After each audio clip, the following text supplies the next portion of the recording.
Welcome to the 58th episode of the Reading and Writing Podcast. I'm your host, Jeff Rutherford. Stay tuned for my interview with Chris Morgan Jones, author of the new thriller novel, The Silent Oligarch.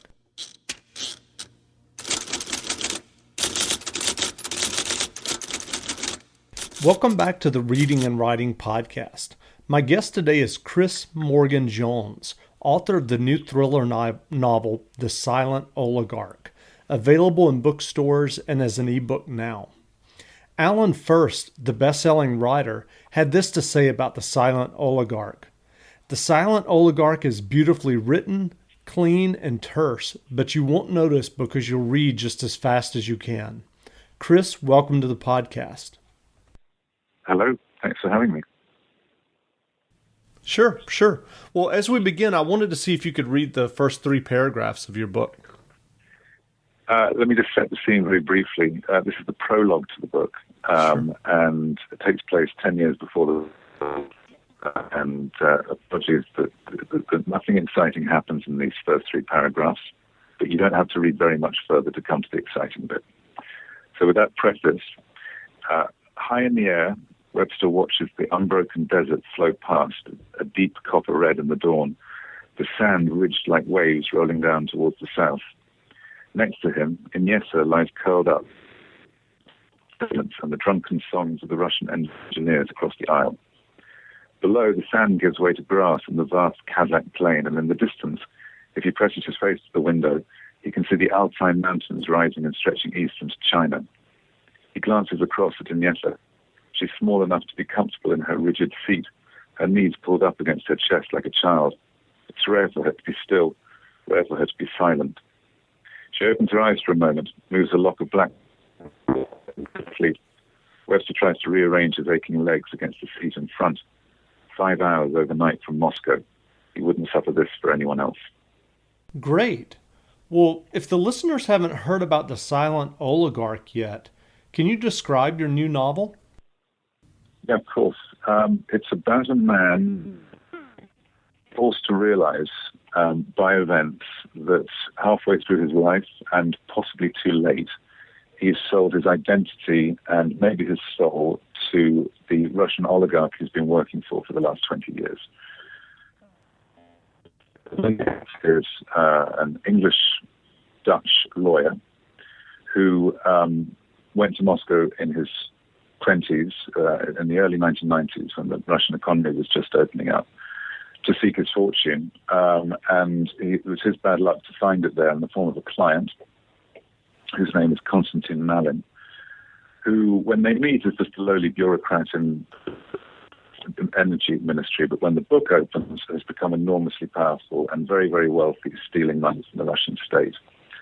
And it's been our main character's job to hide that money on behalf of this increasingly powerful client.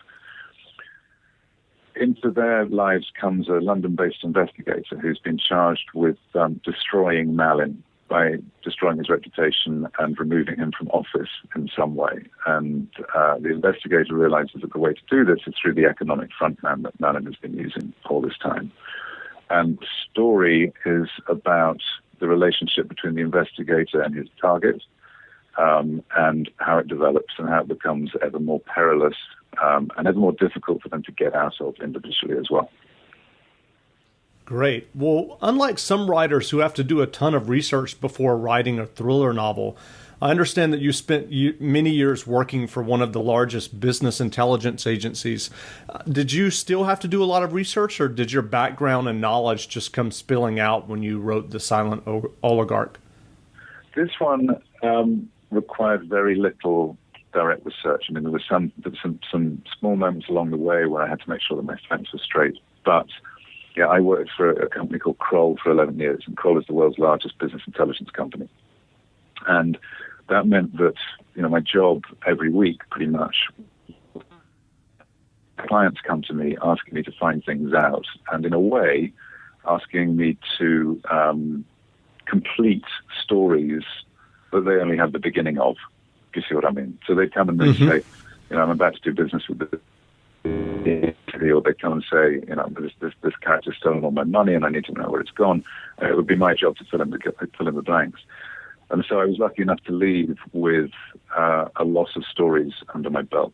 Having said that, I've just more or less finished writing the second novel, and that required more research. But again, the basic story was from something that once happened to me.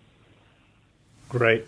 Well, given your knowledge of Russia, which is, as you mentioned earlier, a definite backdrop and setting of the novel, what do you think about the recent developments over the past several weeks in the country? Do you think Putin will maintain his grip on power, and do you think there's a police crackdown in the near future coming?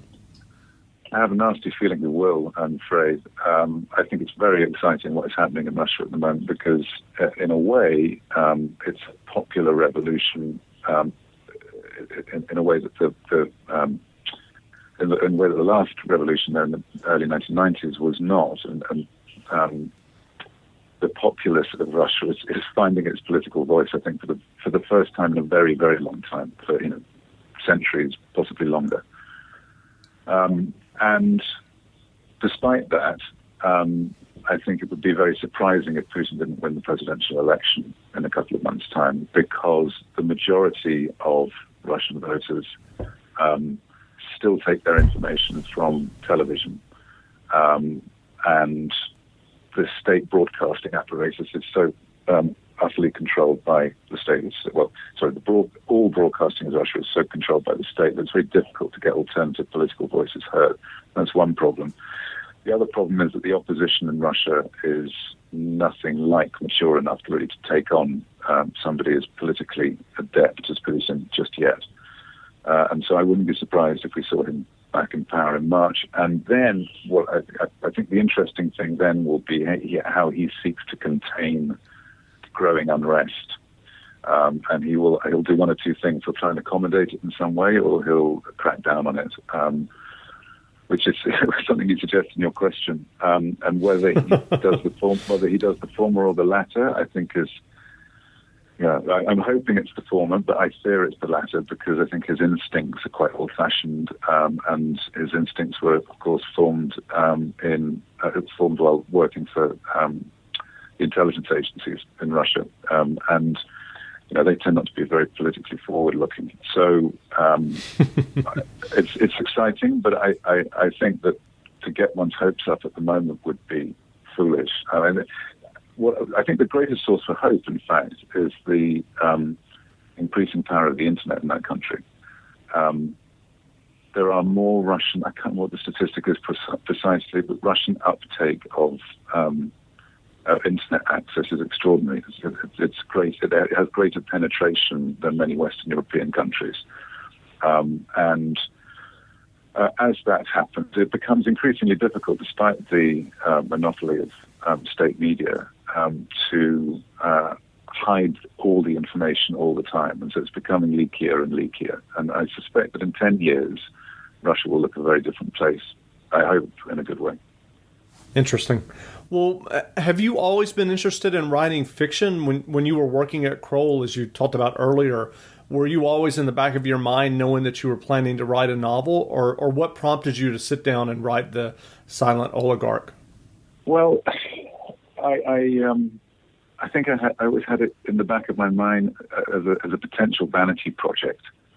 And I think I had made a subconscious agreement with myself that it would be something that I wanted to do, but would probably never get around to doing.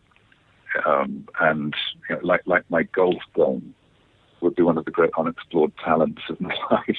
I don't play golf, but I don't play golf. I have this feeling I'd be brilliant at it if I just could be bothered.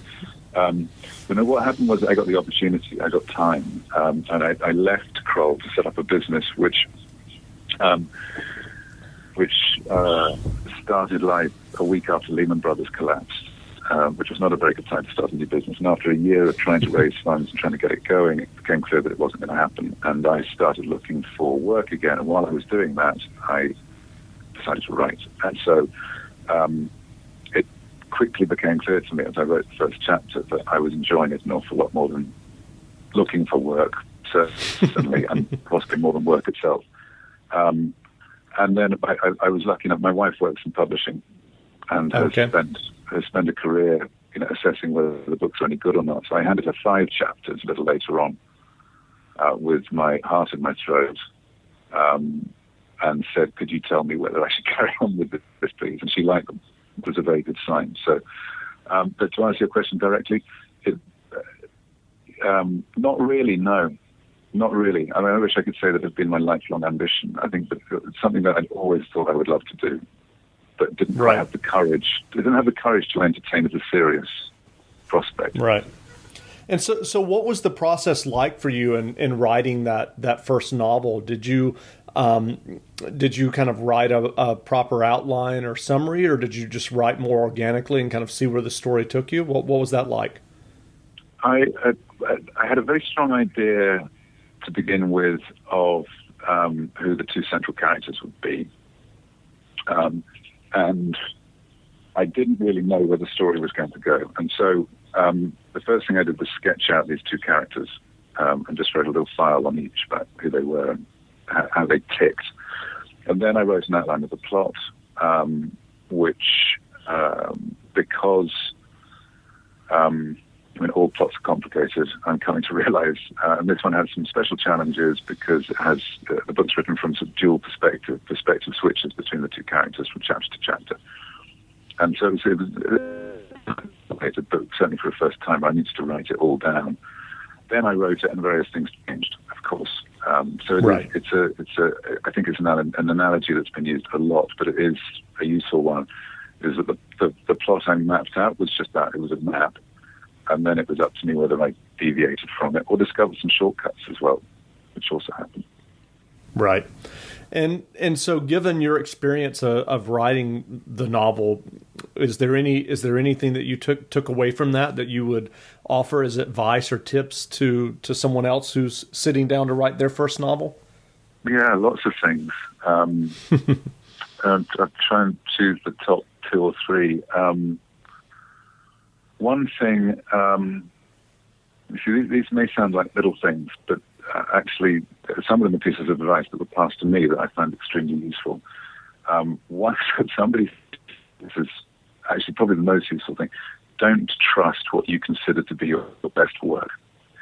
And that has proved to be very true. And the subset of that piece of advice is don't trust the work that comes easiest to you. If you're flying along and writing at a great rate and it's all coming very readily, it's quite often the case that the next morning you look at it and you think, oh dear, what was that? Conversely, you can spend a whole day squeezing out a couple of hundred words and really useful, and those might be the best things you actually do. So that's one unexpected thing. Here's another one. I think there's a piece of wisdom that says that you should read as much as you can within the same, not necessarily genre, but within the same area in which you intend to write. And that I would disagree with strongly, because I think I'd only read thrillers. I just had out a copycat thriller. And while this is influenced by all sorts of people, and it's not meant to be tremendously original work, I hope it's interesting in some ways, because actually I don't read that many thrillers. But I do read lots of other sorts of books, and I think that's extremely important for a writer, is to get as much breadth of influence as you possibly can. And then one lovely tip from a fellow writer, which was when you finish each evening, leave yourself something easy to do the next day. So instead of putting off the difficult thing that you're going to have to start cold the next morning when you pick up the pen again, start it the following night, the previous night, and do a little, and get some of that momentum going, which you can then pick up the next day, and that was very helpful. That's great. And I'm curious. You said that you read pretty widely. What are some of the books that you've read lately that kind of stuck with you, that you enjoyed, or that you would recommend, even if it's nonfiction? I'm just curious. Let's see. I recently read George V. Higgins's first 2 books, The Friends of Eddie Coyle and Kogan's Run, Kogan's I forget the second word. Right, right. And if anybody hasn't read any George V. Higgins, they're heavily, heavily dialogue-based crime novels. But they are written so beautifully and with such verve and humor, full of monologues, full of long, long monologues. I would imagine Quentin Tarantino was a big fan of George V. Higgins because the monologues are very, very rich and extremely funny, and all character development is done through dialogue. And the only writing in there which isn't dialogue is just action. The character went from this place to that place, and actually most of the action is in reported speech as well. So those are enormous fun. There's another one called Rat on Fire, which is excellent. It's all about an insurance scam. So that, and I'm reading Dombey and Son again at the moment. It's Dickens' 200th anniversary this year, and Britain at least is going crazy for that. There are lots of biographies and TV programs and so on. And so I thought I should dip back in, and that's wonderful. That's great. So you said that you had written a second novel. Yeah, I'm just polishing up at the moment. I had a session on Monday with my agent, my editor, and my wife, not all together, separate meetings. And they told me what they thought was wrong with the draft that I'd given them, and I shall make some changes accordingly. But yeah, getting there. It's still in an early stage, but there's a complete text, and I just need to polish it up so it's good enough. Great.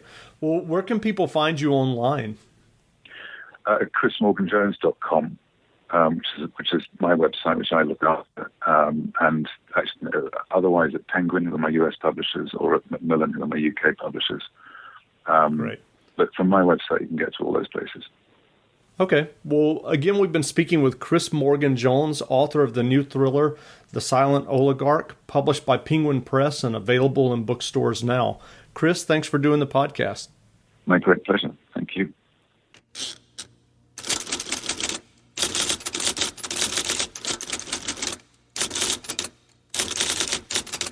Hi, this is author Peter O'Rulian, author of The Unremembered, and you're listening to the Reading and Writing Podcast. Thanks for listening to my latest podcast. If you have a chance, please leave a review of the podcast in iTunes. It only takes a moment. Until next time, read some good books and be well.